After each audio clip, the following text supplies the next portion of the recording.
Hello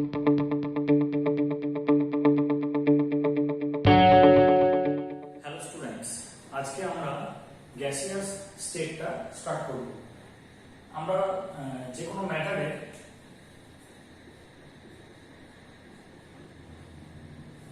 commonly যে তিনটে state পাই সেগুলো হচ্ছে লিকুইড, সলিড আর গ্যাস। তিনটেই আমরা পড়বো আস্তে আস্তে।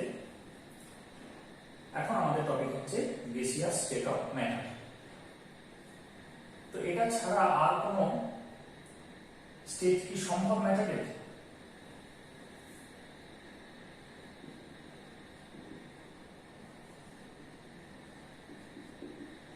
ম্যাটারের যে ডেফিনিশন সেটা জানতে হবে যে it occupies some space, it has a definite mass, it may occupy certain volume। যে স্ট্যান্ডার্ড ডেফিনিশন বইয়ে আছে সেটা দেখবি।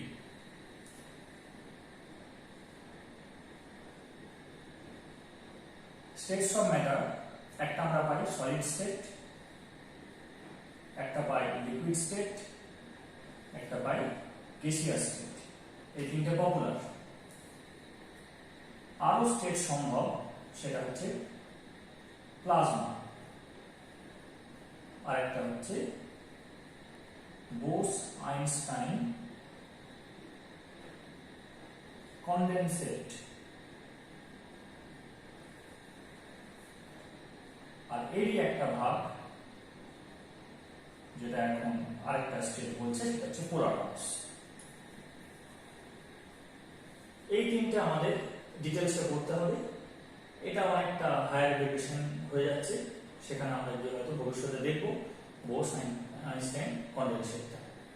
তো এটার ইতিহাস বোধহয় তোদের জানা আছে। আইনস্টাইন প্রথমে রিলেশনটা বের করেছিলেন, এর যে স্ট্যাটিস্টিক্যাল যে ক্যালকুলেশনটা সেটা প্রথমে আইনস্টাইন বের করেছিলেন, কিন্তু বোস তার মধ্যে একটা ভুল বের করেছিলেন। সেটা বারবার তিনি ওই যে জার্নালে আইনস্টাইনের পাবলিকেশনটা পেপারটা পাবলিশ হয়েছিল সেখানে তিনি বারবার যোগাযোগ করেন, কিন্তু ওনারা দেখছেন যে একজন ইন্ডিয়ান কি করে আইনস্টাইনের পেপারকে ভুল প্রমাণিত করতে পারে, তাই বারবার নেগলেক্ট করে।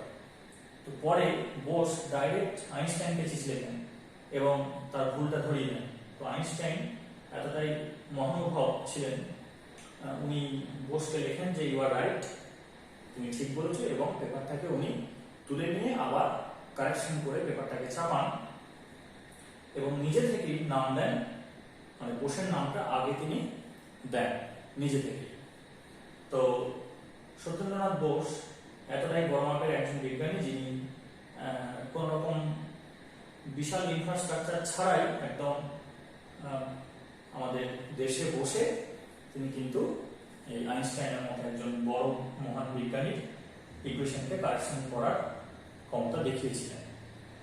তো যাই হোক, এই বোস-আইনস্টাইন কনডেনসেট একটা স্পেশাল স্টেট অফ ম্যাটার। এছাড়া আছে প্লাজমা, এটা হট কন্ডিশনে সাবস্টেন্স শো করে যখন কমপ্লিট আয়নাইজেশন হয়ে যায়। এছাড়া আছে পোলার। তো এইগুলো আমরা এখন ডিটেলসে যাব না, আমরা কিন্তু এগুলোকে আস্তে আস্তে সবটাই করব। আপাতত আমরা করব গ্যাস। তো এই গ্যাসে যাওয়ার আগে আমরা একটু দেখে নিই যে যে common form of matter, common states of matter, সেটা সলিড, লিকুইড, গ্যাস, এই তিনটে আমরা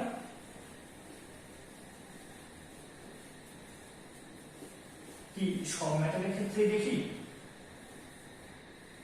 না, এটা কয়েকটা স্পেশাল ম্যাটারের ক্ষেত্রে দেখা যায়, সেটা একটু দেখি। আমরা আমাদের অভিজ্ঞতায় দেখেছি যেটা খুব কমন, সেটা হচ্ছে যে আমরা আইসকে যখন ফ্রিজ থেকে বাইরে বের করে রাখি তখন দেখা যায় যে এটা লিকুইড হয়ে যাচ্ছে, এটা সলিড। আবার এটাকে যখন আমরা গরম করি তখন দেখা যায় যে এটা ওয়াটার ভেপার হয়ে যাচ্ছে, ওয়াটার ভেপার। তাহলে যখন হিট ঢুকছে প্লাস কিউ প্লাস কিউ, তখন আইস ওয়াটারে কনভার্ট হচ্ছে, এটা লিকুইড।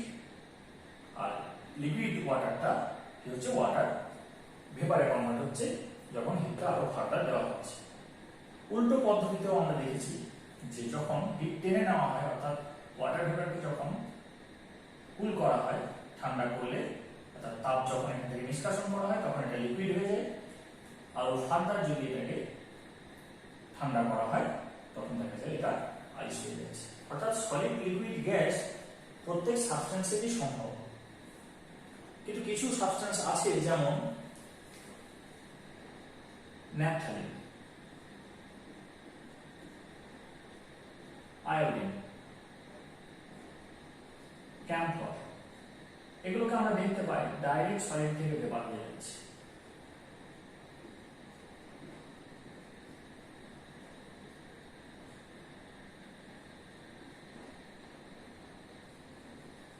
ডাইরেক্ট সলিড থেকে ভেপার হয়ে যাওয়ার একটা কারণ আছে, কেন এরা লিকুইড স্টেট দিয়ে যায় না সেটা একটা কারণ আছে, এবং আমি যদি চাই আমি কিন্তু লিকুইড স্টেটটাকে আনতে পারি, এমন নয় যে লিকুইড স্টেটটা ওর হয়ই না। এটার জন্য যেটা দরকার সেটা হচ্ছে যে প্রেসার, টেম্পারেচার, ফেজ ডায়াগ্রামটা স্টাডি করা দরকার, যেটা ফেজ বলে যে প্লেলিস্টটা আছে আমার চ্যানেলে সেখানে কিছুটা আইডিয়া পাওয়া যাবে। তবে বাচ্চাদের ক্ষেত্রে এটা বোঝা একটু মুশকিল, তো যদি না হয়ে থাকে এটা ডিসকাশন, তাহলে আমি একটা ভিডিও বানিয়ে দেবো যেখানে এটা পরিষ্কার হয়ে যাবে যে কোন সাবস্টেন্সগুলো ডাইরেক্ট সলিড থেকে ভেপার হয়ে যায় এবং কেন যায়, এবং তাদের ক্ষেত্রে লিকুইড স্টেটটা কিভাবে আনা সম্ভব। আমি এটা পরে কোন একটা ভিডিওতে ডিসকাস করে দেবো, খুব কঠিনও কিছু নয়। তবে সলিড, লিকুইড, গ্যাস এগুলো আমরা সাবস্টেন্সে দেখতে পাই, আর যেগুলো পরে লিখলাম প্লাজমা, বোস আইনস্টাইন কনডেনসেট এবং পোলার আর্মস, সেগুলো কিন্তু ক্রিটিক্যাল সেটআপ ছাড়া কিন্তু আনা সম্ভব না, ফলে ওগুলো আমাদের আপাতত এখতিয়ারের বাইরে। এবার এই যে তিনটে স্টেট আমরা দেখতে পাচ্ছি, সলিড, লিকুইড, গ্যাস, এটার কারণটা কি? দুটো ফ্যাক্টর কাজ করে। এই দুটো জিনিসের মধ্যে মারপিট চলছে। দুটো কন্ট্রাডিক্টরি ফ্যাক্টর থাকলে কি হয়, দ্বন্দ্বের সৃষ্টি হয় এবং সেই দ্বন্দ্ব থেকে তৈরি হয় বৈশিষ্ট্য। যেমন আমাদের মধ্যে একটা খারাপ মন আছে, একটা ভালো মন আছে, সেই দুটোর মধ্যে সবসময় মারপিট চলে, দ্বন্দ্ব তৈরি হয়। মারপিটে যে জিতবে সেটা কিন্তু আমার চারিত্রিক বৈশিষ্ট্য হয়। যদি ভালো মনটা ডমিনেট করে যেতে পারে খারাপ মনকে, তাহলে আমি ভালো মানুষ হিসেবে সমাজে পরিচিত হব। আমার যদি খারাপ মনটা ডমিনেট করে যায় তাহলে কিন্তু খারাপ মানুষ হিসেবে আমি পরিচিত হব। আবার পরিবেশের প্রভাবও আছে, খারাপ মন এবং ভালো মন, খারাপ চরিত্র ভালো চরিত্র দুটোই কিন্তু পরিবেশ দ্বারা প্রভাবিত হয়। যেমন খারাপ কারোর সঙ্গে যদি মিশি আমি, তাহলে আমার খারাপ মনটা স্ট্রঙ্গার হয়ে যাবে, ভালো কারোর সাথে যদি মিশি তাহলে ভালো মনটা স্ট্রঙ্গার হবে। এবার এখানে একটা ব্যাপার আছে যে বুঝতে হবে কে ভালো কে খারাপ, সেটাও যদি না বোঝা যায় তাহলেও মুশকিল। অর্থাৎ যে চুরি করে সে তো এটা ভাবে না যে আমি খুব অন্যায় কাজ করছি, সে হয়তো ভাবে আমি খুব দারুণ কাজ করছি। তাহলে আগে অ্যানালিসিসটাও দরকার, সেই বোধটা না থাকলে সে কিন্তু ভালো খারাপের মধ্যে ডিফারেন্সটা করতে পারবে না। যাও সেটা ফিলোসফিক্যাল দিক হয়ে যাচ্ছে, আমরা সেখানে ঢুকবো না ডিটেলসে। এখন এখানে যে দ্বন্দ্বটা তৈরি হচ্ছে সেটা হচ্ছে যে যদি ওটা অ্যাটমিক হয় স্পিসিসটা বা মলিকুলার হয়, তাহলে তাদের মধ্যে যে অ্যাট্রাকটিভ ফোর্সটা রয়েছে, যে অ্যাট্রাকশন ফোর্সটা ওদের মধ্যে রয়েছে, আর সিস্টেমটার যে থার্মাল এনার্জি রয়েছে, এই দুটো ফ্যাক্টরই কিন্তু গাইড করে দেবে যে ও কোন স্টেটে থাকবে।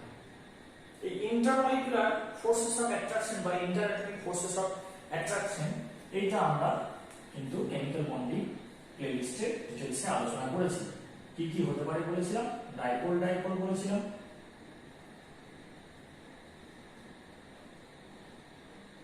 Ion dipole. এটার জন্য সলিউশন লাগবে, অর্থাৎ এই 2 নম্বর পয়েন্টটা এখানে প্রযোজ্য হবে না, 1 নম্বর হতে পারে, 3 নম্বর ডাইপোল ইনডিউসড ডাইপোল,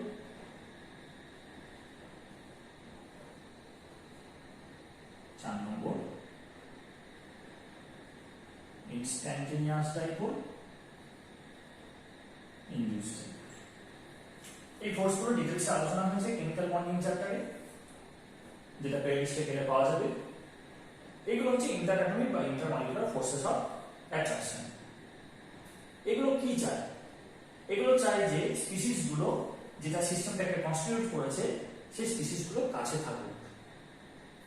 আর সিস্টেমের যে থার্মাল এনার্জি রয়েছে, অর্থাৎ যার রিফ্লেকশন হচ্ছে টেম্পারেচার অফ দ্য সিস্টেম, সে কি চাইবে যে এগুলো দূরে সরে যাক। এটাই এই দ্বন্দ্বটা। ফোর্সেস অফ অ্যাট্রাকশন সেটা চাইছে স্পিসিসগুলো কাছে আসুক, আর থার্মাল এনার্জি সে থার্মাল অ্যাজিটেশন সৃষ্টি করছে, ও চাইছে স্পিসিসগুলো দূরে সরে যাক। তাহলে 1 নম্বর পয়েন্ট কাছে আনার চেষ্টা করছে, 2 নম্বর পয়েন্ট দূরে নিয়ে যাওয়ার চেষ্টা করছে। এই মার্কেটের মধ্যে যে জিতবে সে কিন্তু গাইড করবে কোন স্টেটে সিস্টেমটা বিলং করবে। যেমন কেস 1, যদি থার্মাল এনার্জি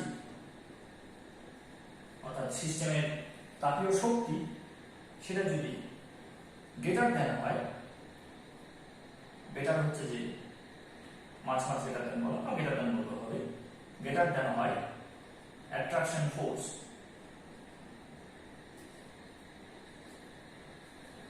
সেক্ষেত্রে কে মারপিটে জিতছে?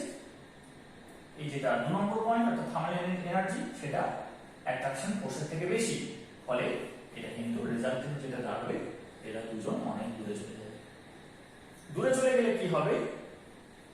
এরা কোনো অর্ডার তৈরি করতে পারবে না, অ্যারেঞ্জমেন্ট তৈরি করতে পারবে না। এদের মধ্যে যে ডিসটেন্সটা তৈরি হবে সেই ডিসটেন্সটা হবে এদের যে ডায়ামিটার তার বহুগুণ, অর্থাৎ ইন্টার স্পিসিস যে ডিসটেন্সটা সেটা ডায়ামিটারের বহুগুণ হবে, ফলে এরা পাত্রের আয়তনটা নিতে পারবে। It will then be able to take the volume of the vessel. এইটাকে বলা হচ্ছে গ্যাসীয় অবস্থা। এবং টেম্পারেচার তো তখনও থাকছে, সেই থার্মাল অ্যাজিটেশনের জন্য কি হবে? এই যে ফ্রি অবস্থায়, ডিসক্রিট অবস্থায় যে মলিকিউলগুলো থাকবে, they will move rapidly in random manner. They will exhibit ceaseless motion, থামবে না, সবসময় ছুটে বেড়াবে, এবং তারা ম্যাক্সিমাম ডিস্টেন্সে চলে যাওয়ার চেষ্টা করবে পরস্পর থেকে। সেই জন্য গ্যাস কি করে? It can take the volume of the vessel. যে পাত্রেই রাখা হোক না কেন, যতটুকু গ্যাসই রাখি, সে কিন্তু পাত্রের আয়তনটাকে দখল করবে। তাহলে অ্যাট্রাকশন ফোর্সটাকে যখন ছাড়িয়ে গেল থার্মাল এনার্জি, তখন আমরা কি পাচ্ছি? আমরা যে স্টেটটা পাচ্ছি সেটা হচ্ছে গ্যাসিয়াস স্টেট। কেস 2, যখন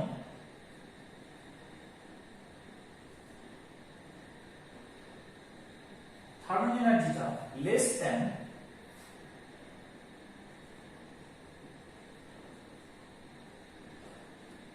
অ্যাট্রাকশন ফোর্স, তখন কি পাবো আমরা? তখন পাবো লিকুইড। যে অ্যাট্রাকশন ফোর্সটা রয়েছে সেটার থেকে থার্মাল এনার্জিটা কম, অর্থাৎ কাছে ধরে রাখার যে শক্তি সেটা দূরে নিয়ে যাওয়ার শক্তির থেকে বেশি, ফলে এ কিন্তু গায়ে গায়ে লেগে থাকে। তাহলে আগের কেসটাতে কেস 1 এ তৈরি হলো গ্যাস, এখানে কিন্তু কেস 2 তে, এটা কেস 1, কেস 2 তে কিন্তু এটা গায়ে গায়ে লেগে থাকে। কিন্তু থার্মাল এনার্জিটা খুব কম নয়, সে খুব কম না হওয়ার জন্য কি হবে? এই মলিকিউলগুলো কিন্তু একটা জায়গায় ফিক্সড হয়ে যাবে না, এদের কিন্তু মোশনটা থাকবে। অর্থাৎ এদের কি কি মোশন থাকবে? ট্রান্সলেশনাল মোশনটা থাকবে, রোটেশনালটাও থাকবে, ভাইব্রেশনালটাও থাকবে। এটাতে কি? এটাতেও তিনটে থাকবে, এখানে ঘুরতে পারবে, ছুটতে পারবে, কাঁপতে পারবে, অর্থাৎ ট্রান্সলেশনাল, রোটেশনাল, ভাইব্রেশনাল এখানেও থাকবে। কিন্তু এখানে অ্যাট্রাকশনটা বেশি হওয়ার জন্য এই কিন্তু পরস্পর থেকে ছেড়ে পালাতে পারবে না, এটাই হচ্ছে ঘটনা। যেহেতু এরা পরস্পর থেকে ছেড়ে পালাতে পারে না, তাই এদের মধ্যে যে স্পেসটা হয় সেটা এদের ডায়ামিটারের কম্প্যারেবল, তাই এই পাত্রের আয়তন নিতে পারে না। It cannot take up the volume of the vessel, but it takes the shape of the vessel. এ কিন্তু পাত্রের আকারটা নেয়। কেন না, এই মলিকিউলগুলো ট্রাভেল করতে পারে, ফ্রিজ করেনি, মলিকিউলগুলো ফ্রিজ করে যায়নি। এর ট্রান্সলেশনাল, রোটেশনাল, ভাইব্রেশনাল তিনটে মোডই কিন্তু অ্যাক্টিভ আছে। অর্থাৎ আমি যদি একটা এরকম পাত্র নিই, সেখানে যদি গ্যাস ভরে দিই কিছুটা পরিমাণ, তাহলে ম্যাক্সিমাম ডিস্টেন্সে থাকার চেষ্টা করবে।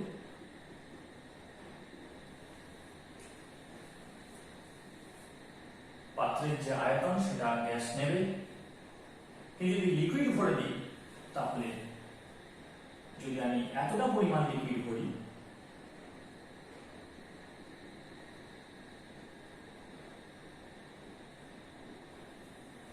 তখন দেখব যে ওপরটা কিন্তু ফাঁকা থাকছে। অর্থাৎ এদের যে ইন্ট্রামলিকুলার ফোর্সটা যে বেশি দেন থার্মাল এনার্জি, তার জন্য কিন্তু এন্টার ভলিউমটাও অকুপাই করতে পারছে না, ওকে গায়ে গায়ে লেগে থাকতে হবে, লেগে থাকবে। কিন্তু ট্রান্সলেশনাল, রোটেশনাল, ভাইব্রেশনাল এই মোশনগুলো অ্যাক্টিভ থাকার জন্য ও কিন্তু কোনায় কোনায় প্রবেশ করতে পারবে। সেজন্য text the shape of the vessel. এই ভেসেলের আকার নেয়, কিন্তু গোটা আয়তনটাও দখল করতে পারে না, যেটা গ্যাস পাবে। এর পরেরটা আমি নিলাম কি S3, thermal energy much less than attraction force. অর্থাৎ অ্যাট্রাকশন ফোর্সটা much greater than thermal energy. আকর্ষণ বলটা অত্যন্ত বেশি যদি হয়, তখন আমরা কি দেখব যে এর নির্দিষ্ট পজিশন থেকে ও কিন্তু ট্রান্সলেশনাল বা ভাইব্রেশনাল মোশনটাকে আর এক্সিকিউট করতে পারবে না। কিন্তু ভাইব্রেশনটা চলতে থাকবে।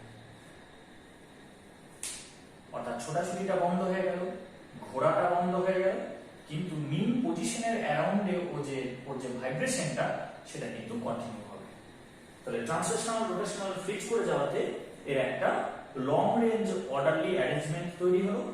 এখানে যেটা ছিল শর্ট রেঞ্জ অর্ডার, এখানে লং রেঞ্জ অর্ডার তৈরি হলো। তারপরে এটা একটা রিজিড শেপ নেবে, এটা পাত্রের আকার নেবে না, এর নিজস্ব শেপ থাকবে। এই জন্য এটাকে বলা হচ্ছে solid. It will not take the volume of the vessel, it will not take the shape of the vessel, it has its own shape. তো এই সলিড আমরা পড়ব, লিকুইডও আমরা পড়ব। আপাতত আমরা যেটা কনফাইন থাকবো সেটা হচ্ছে গ্যাস।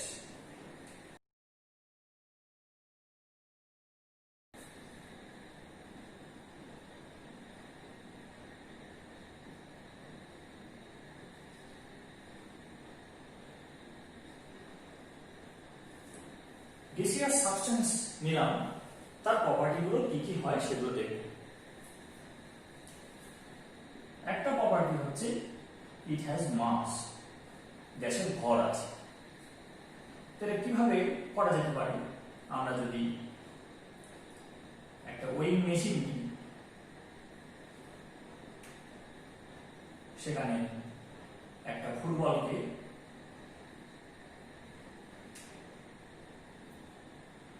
আমরা চাপিয়ে ওজন করলাম, পাম্প না থাকা অবস্থায়।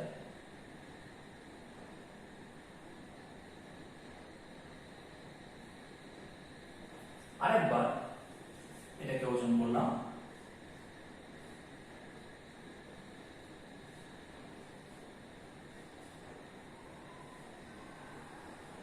ফুলিয়ে দেওয়ার পর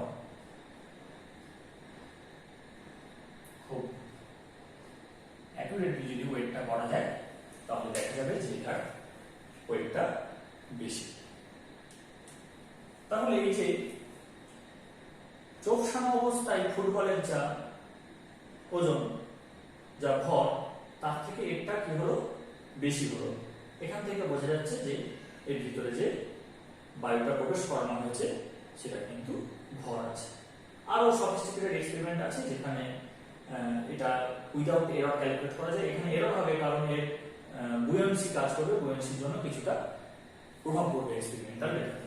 আরেকটা এরকম করা যেতে পারে যে আমরা যেটা জানি কিন্তু সেটা এটা নিয়ে পড়াশোনা করার পর জানা যাবে, এক্ষুনি সম্ভব নয়, যে 1 mole of any gas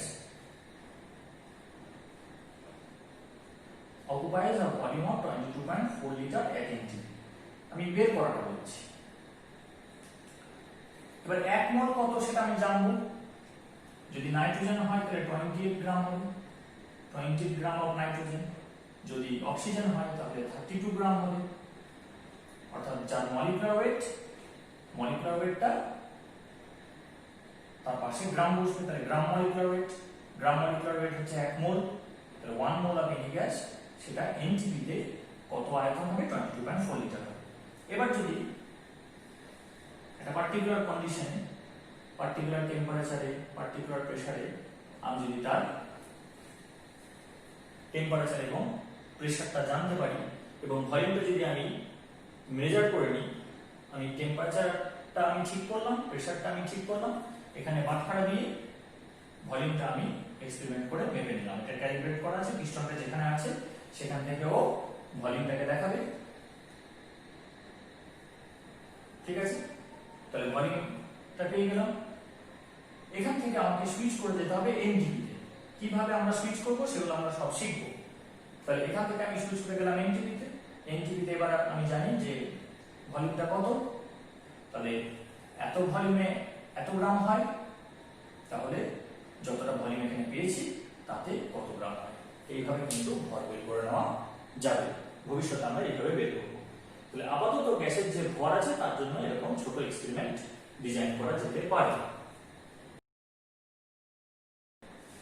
একটু আগে বললাম যে গ্যাস পাত্রের আয়তন দখল করে, তাহলে নিশ্চয়ই ইট হ্যাজ ভলিউম, গ্যাসের আয়তন আছে, যেটা ভি দিয়ে ডিনোট করা হয়। আগে যেটা বলছিলাম মাস, সেটা এম দিয়ে ডিনোট করা হয়, বা কিছু ক্ষেত্রে ডব্লিউ দিয়েও ডিনোট করা হয়। এই ভলিউমটা কেমন হবে, আমি একটা যদি ইউনিফর্ম সিলিন্ডার নিই এবং এখানে যদি একটা পিস্টন থাকে এবং এখানে যদি আমি মার্কিং করে দিই, ক্যালিব্রেট করে দিই, যেটা হচ্ছে 1 লিটার, তারপর এটা হচ্ছে 2 লিটার, তাহলে আমি সিলিন্ডারের যে পিস্টনটা রয়েছে পিস্টনটার পজিশন থেকে আমি ভলিউম ডাইরেক্টলি বলে দিতে পারবো।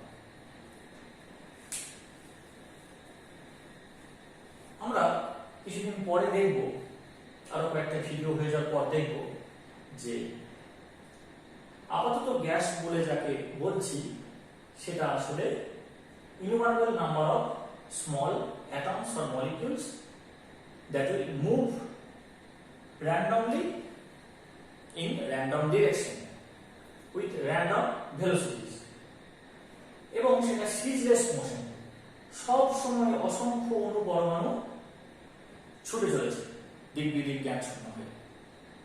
এটা কেন আসে? টেম্পারেচারের জন্য আসে। টেম্পারেচার আছে মানে সিস্টেমের মধ্যে এনার্জি আছে, এবং সেই এনার্জির জন্য কি হবে, মলিকিউলগুলো ছুটে বেড়াবে কনস্ট্যান্টলি। ফলে ওরা কি করবে, ওরা এই পাত্রের দেওয়ালে, ইনার ওয়ালে ধাক্কা মারবে, দে উইল কোলাইড। এই কলিশনের ফলে ও একটা জায়গা দখল করার চেষ্টা করবে।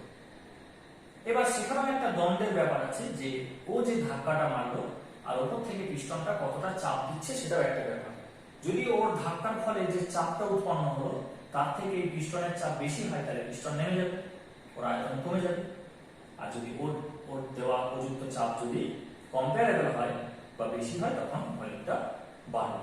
তাহলে এই যে মলিকিউলগুলো কনস্ট্যান্ট সিরিজলেস মোশন এক্সিবিট করে একটা পার্টিকুলার টেম্পারেচারে, তার জন্যই ওর দুটো প্রপার্টির উৎপত্তি হয়, একটা হচ্ছে ভলিউম আর একটা হচ্ছে প্রেসার। প্রেসারটা কি না, যখন একটা মলিকিউল ধাক্কা মারবে, এখানে এলো, ধাক্কা মেরে ফিরে গেল, তাহলে এখানে কি হলো, ভরবেগের পরিবর্তন হলো। ভরবেগের পরিবর্তন অর্থাৎ এক্সচেঞ্জ অফ মোমেন্টাম। তাহলে এরকম অসংখ্য অণু ধাক্কা মারছে বিভিন্ন ভেলোসিটি নিয়ে, তাহলে বিভিন্ন অ্যামাউন্টে মোমেন্টাম এখানে দেওয়ালে এক্সচেঞ্জ হচ্ছে। সেই সবটা যদি মেজার করতে পারা যায়, আমরা কি করে মেজার করতে হয় শিখবো, খুব সুন্দর একটা মেথড আছে। তাহলে আমি টোটাল কতটা মোমেন্টাম এক্সচেঞ্জ হলো দেওয়ালে সেটা পেয়ে যাবো। এবার সেটা যদি 1 সেকেন্ডে বের করতে পারি তাহলে সেটা কি হবে, rate of change of momentum.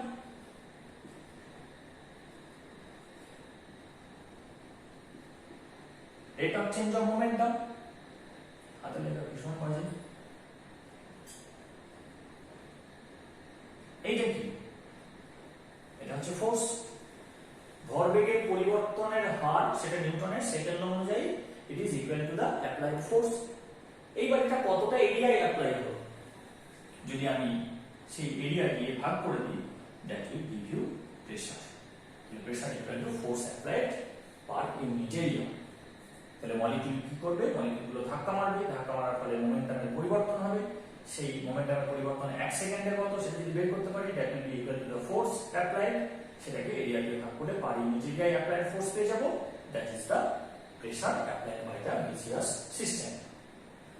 তাহলে ভলিউম একটা প্রপার্টি হবে আর সিস্টেমের প্রেসার একটা প্রপার্টি হবে। তাহলে গেসিয়াস সিস্টেমের প্রপার্টি হচ্ছে মাস, ভলিউম, প্রেসার। প্রেসারের সিম্বল হচ্ছে পি। এবার এর ইউনিট কি, আচ্ছা এর ইউনিটটা বলা হয়নি, এটা গ্রাম হবে ইন সিজিএস, কিলোগ্রাম হবে ইন এসআই। এর ক্ষেত্রে কি হবে, ইউনিট হবে মিলিলিটার বা সিসি, আর এসআই কি হবে মিটার কিউব। এবার এই সম্পর্কগুলো কি একটু দেখে নিই। 1 লিটার সমান কি, 1 লিটার সমান হচ্ছে 1000 সিসি সেন্টিমিটার কিউব, আর 1 সিসি সমান হচ্ছে 1 মিলিলিটার, তাহলে এটা হবে 1000 এমএল। যদি 1 মিটার কিউব বলে তাহলে কি হবে 100 সেন্টিমিটার তার হোল কিউব, অর্থাৎ 10 টু দি পাওয়ার 6 সিসি। এবার 1000 সিসি তো হচ্ছে 1 লিটার, তাহলে এটা 10 টু দি পাওয়ার 3 লিটার এরকম হবে। এবার আমরা প্রেসারের তা নিয়ে একটু ডিল করব।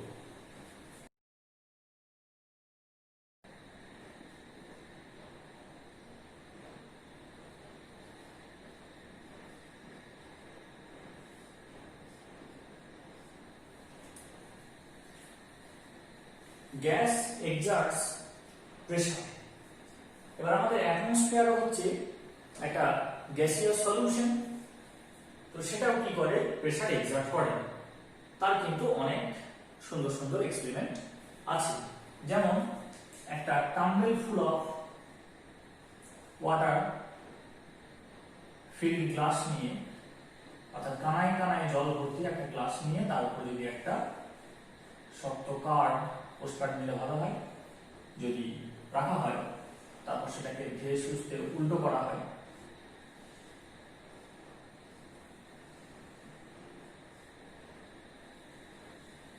তারপর তলা থেকে ধরে উল্টালাম, তারপর তলা থেকে হাতটা যদি সরিয়ে নিই তাহলে দেখা যাবে যে পোস্টকার্ডটা ওখানে থেকে যাচ্ছে।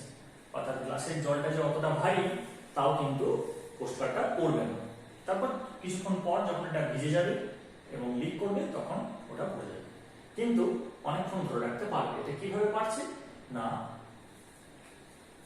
অ্যাটমসফেরিক প্রেসার, বাতাসের যে চাপ রয়েছে সেই চাপ কিন্তু ওই জলটাকে ধরে রাখতে পারছে। এবার কতটা জলকে ধরে রাখতে পারবে সেটা আমরা ক্যালকুলেশন করবো বা শিখবো, বা জলের জায়গায় যদি অন্য কিছু নেওয়া হয় তাহলে কতটা ধরে রাখতে পারবে। তাহলে গ্যাস এক্সার্টস প্রেসার বা atmosphere which is also a solution of various gases can also exert pressure, সেটা আমরা দেখি।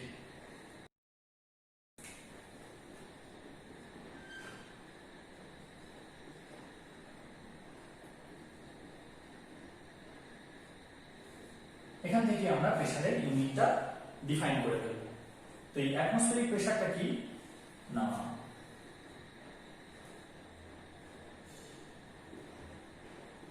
এটা ল্যান্ড, এটা সি।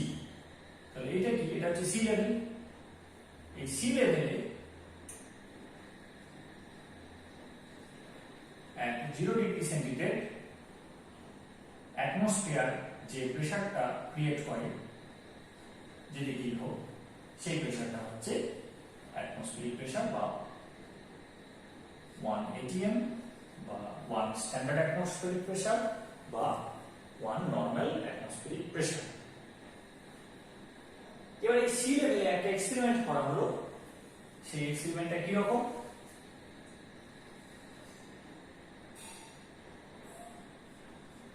একটা বড় পাত্রে মার্কারি নেওয়া হয়েছে। এবার একটা টিউব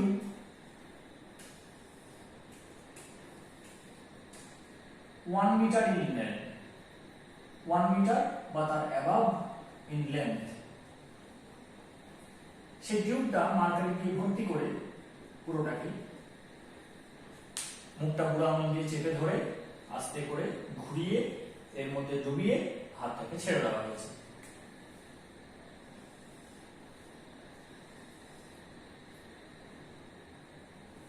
যখন ছেড়ে দেওয়া হলো তখন দেখা যাচ্ছে যে এখানে যতদূর মার্কারিটা রয়েছে, মার্কারির যে লেভেলটা, সেখান থেকে 76 সেন্টিমিটার অবধি মার্কারিটা থাকছে, বাকিটা নেমে যাচ্ছে।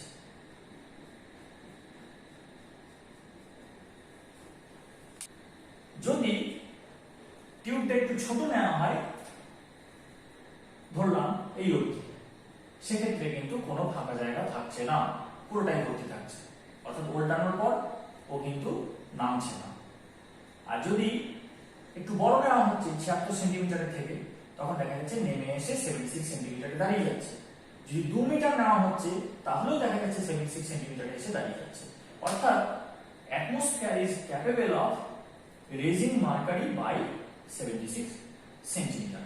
অর্থাৎ অ্যাটমসফিয়ার এখানে কি করছে? প্রেসার ক্রিয়েট করছে, আর এই মার্কারিটা এখানে প্রেসার ক্রিয়েট করছে। এই দুটো ব্যালেন্স হচ্ছে কখন? যখন মার্কারির হাইটটা হচ্ছে 76 সেন্টিমিটার। তাহলে আমরা কি বলতে পারি এখানে যে সি লেভেলে 0 ডিগ্রি সেন্টিগ্রেডে অ্যাটমসফিয়ার যে প্রেসারটা ক্রিয়েট করে in normal weather condition is termed as the standard atmospheric pressure or normal atmospheric pressure, and it is equal to the pressure of 76 centimeter of mercury column. 76 centimetre পারদ স্তম্ভের যে চাপ, সেটা এক বায়ুমণ্ডলীয় চাপের সাথে সমান। তাহলে এর একক ঠিক করতে গিয়ে আমি অ্যাটমসফিয়ারিক প্রেসারের হেল্প নিলাম। তাহলে 1 atm equal to pressure exerted by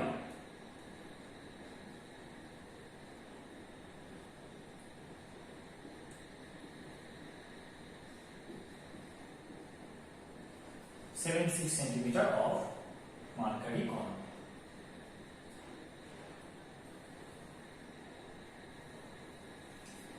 এবার এই প্রেসারের ম্যাগনিটিউডটা কত সেটা একটু দেখে নিই। একটা ছোট্ট ক্যালকুলেশন করা যাবে। আমরা এই টিউবটাকে ইউনিফর্ম রেডিয়াসের টিউব নিয়েছি, তাহলে এর যে ক্রস সেকশনাল এরিয়া সেটা সব জায়গায় সেম, ইউনিফর্ম, অর্থাৎ ক্রস সেকশনাল এরিয়াটা same. Let this cross sectional area be A. প্রস্থচ্ছেদের ক্ষেত্রফল হচ্ছে এ। আজ কতটা মার্কারি তুলেছে সেটা 8। Height of the fluid, fluid কেন বলছি না, আমি মার্কারির পরিবর্তে অন্য কিছু নিতে পারি, সেজন্য ফ্লুইড লিখছি। মার্কারির ক্ষেত্রে 76 সেন্টিমিটার হলে অন্য কোনো লিকুইডের ক্ষেত্রে সেটা অন্য কোনো হাইট হবে। রো হচ্ছে ডেনসিটি অফ দ্য ফ্লুইড। এবার এই যে pressure exerted by 76 centimetre of mercury column, এটাকে আমরা লিখতে পারি যে force exerted by 76 centimetre of mercury column by upon cross sectional area।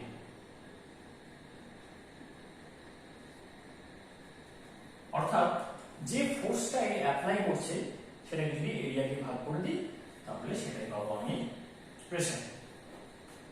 ফোর্সটা কি? এখানে মার্কারির যে ওয়েট সেটাই হচ্ছে ফোর্স। ওয়েটটাকে কি বলা হয়? কোন বস্তুর ওজনকে কিভাবে ডেফিনিশন দেওয়া হয়? Weight is that force with which earth attracts a body towards its center.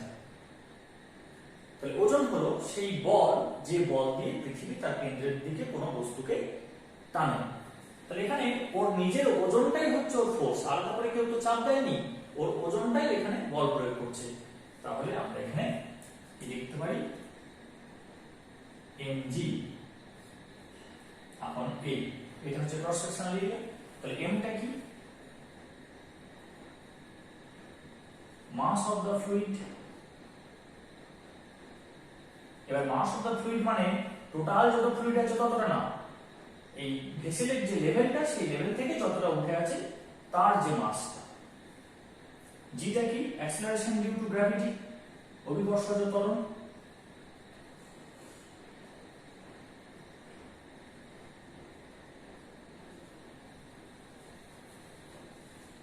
Mass into acceleration due to gravity, that is weight. এটা আপন হচ্ছে cross sectional area, that will give you pressure.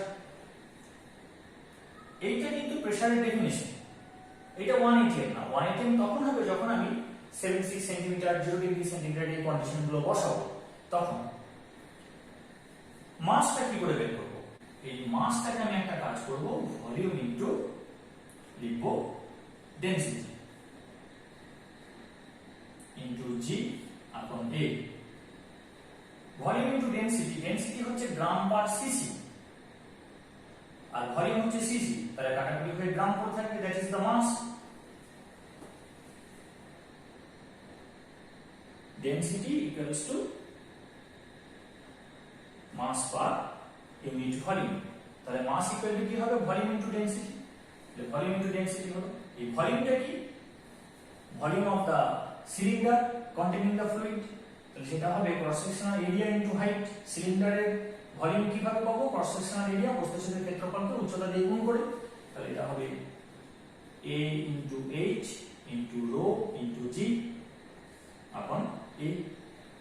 और প্রেসারের যেটা definition সেটা আমরা পেলাম h rho G.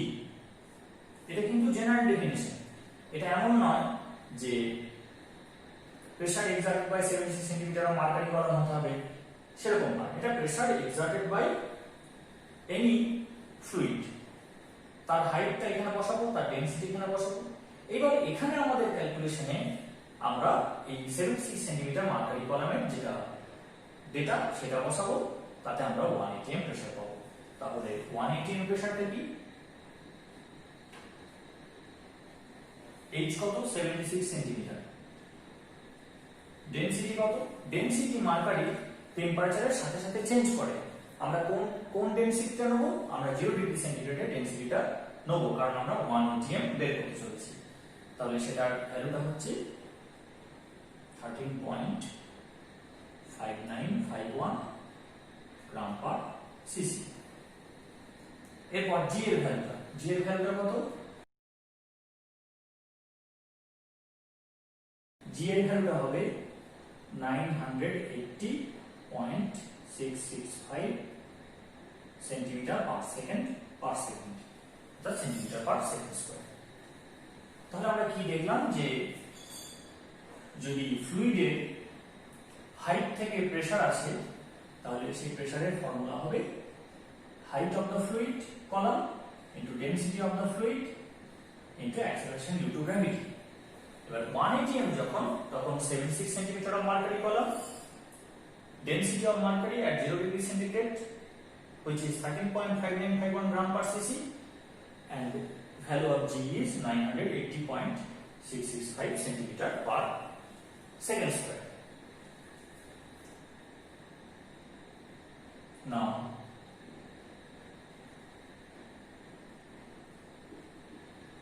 one atm equals to 76 into 13.5951 into 980.665 এটাকে গুণ করব।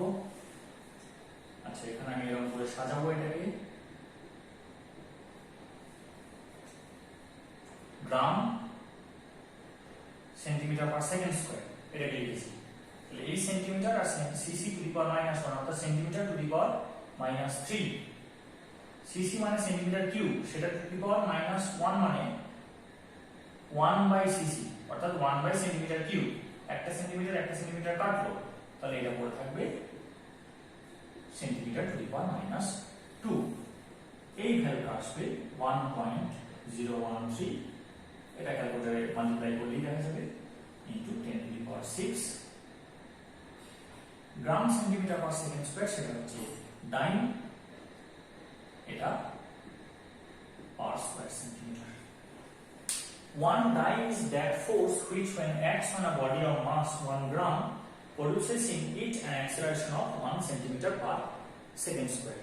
তাহলে এক ডাইন হলো সেই বল যা 1 গ্রাম ভরের বস্তুর উপর ক্রিয়া করলে তার মধ্যে 1 সেন্টিমিটার পার সেকেন্ড স্কয়ার ত্বরণ সৃষ্টি করে।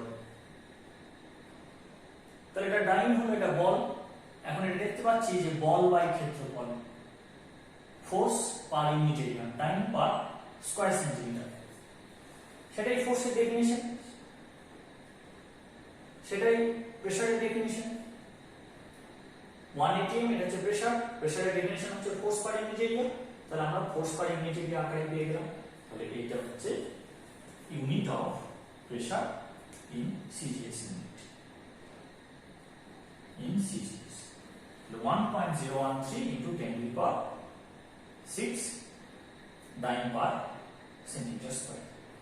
এবার এটাকে আমরা নিউটন পার মিটার স্কয়ারে কনভার্ট করব। তাহলে আমরা কি জানি, 1 newton equals to 10 to the power 5 dyne, আর 1 metre equal to 10 to the power 2 centimetre. তাহলে 1 নিউটন পার মিটার স্কয়ার যদি আমরা করি, এটা সিজিএস হলে এটা হবে SI unit, 1 newton per metre square, newton per metre square. তাহলে এটা মান বসবে 10 to the power 5 dyne per metre square, অর্থাৎ তলায় আছে, তাহলে 1 বাই মিটার স্কয়ার, অর্থাৎ 10 টু দি পাওয়ার 2 তার স্কয়ার 10 টু দি পাওয়ার 4, এটা হচ্ছে সেন্টিমিটার স্কয়ার, সমান 10 time per centimeter square। So this is the relation between 1 Newton meter square per meter square and dyne per centimeter square। তাহলে এখান থেকে যদি 10 আমি ছাড়িয়ে রাখি,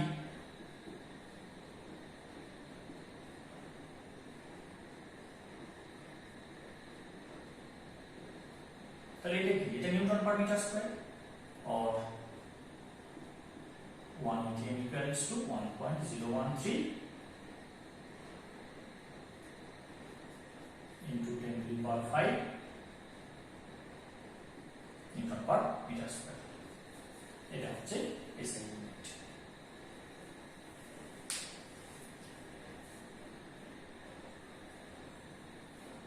স্বর্গে বিভিন্ন বিজ্ঞানীরা মিলে একবার ঠিক করলো যে একটু খেলাধুলা করা যায়। তো এই সেদিন স্টেট অফ ম্যাটার নিয়ে ডিসকাশন হচ্ছিল, তখন বোস আইনস্টাইনের নামটা এসছে। আইনস্টাইন সত্যেন্দ্রনাথ বোসকে জিজ্ঞাসা করছে যে একটা তোমাদের বাঙালির একটা খেলা বলো। তো সত্যেন্দ্র বোস বলেন, আমরা ছোটবেলায় লুকোচুরি খেলতাম, খুব ভালো খেলা, বললো বেশ খেলাটা শেখাও, সবাই খেলি,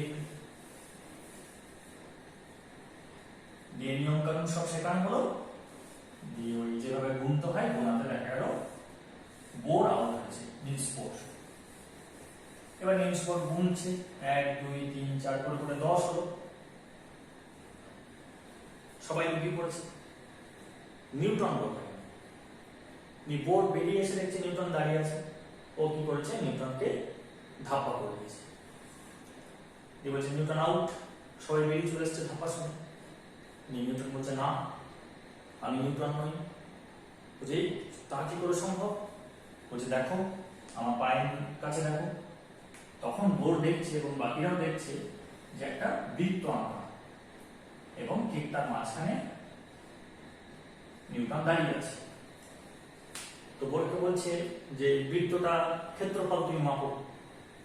বোর ক্ষেত্রফল মেপে দেখছে, এটার ক্ষেত্রফল হচ্ছে 1 মিটার স্কয়ার। তো তখন বোরকে বলছে তাহলে এটা তো আমি তো তাহলে নিউটন নই, আমি তাহলে নিউটন পার মিটার স্কয়ার, আমি 1 মিটার স্কয়ার ক্ষেত্রফলে দাঁড়িয়ে আছি, তাহলে আমি নিউটন নই, আমি নিউটন পার মিটার স্কয়ার। আর 1 নিউটন পার মিটার স্কয়ার মানে কি, মানে হচ্ছে পাস্কাল। তাহলে তোমাকে বলতে হতো পাস্কাল ধাপ্পা, নিউটন ধাপ্পা বললে হবে না, তুমি আবার আউট দাও। তাহলে 1 pascal equals to 1 newton per metre square. তাহলে আমরা এখানে কি লিখতে পারি, একটা তো আমরা সিজিএস ইউনিট পেলাম 1.013 into 10 to the power 6 dyne per centimetre square, আর একটা লিখতে পারি 1.013 into 10 to the power 5 pascal, এটা SI unit. 1 newton per metre square equals to হচ্ছে পাস্কাল, তাহলে এটা হচ্ছে এসআই ইউনিট। এইবার 10 to the power 5 পাস্কাল, সেটা হচ্ছে যে 1 বার।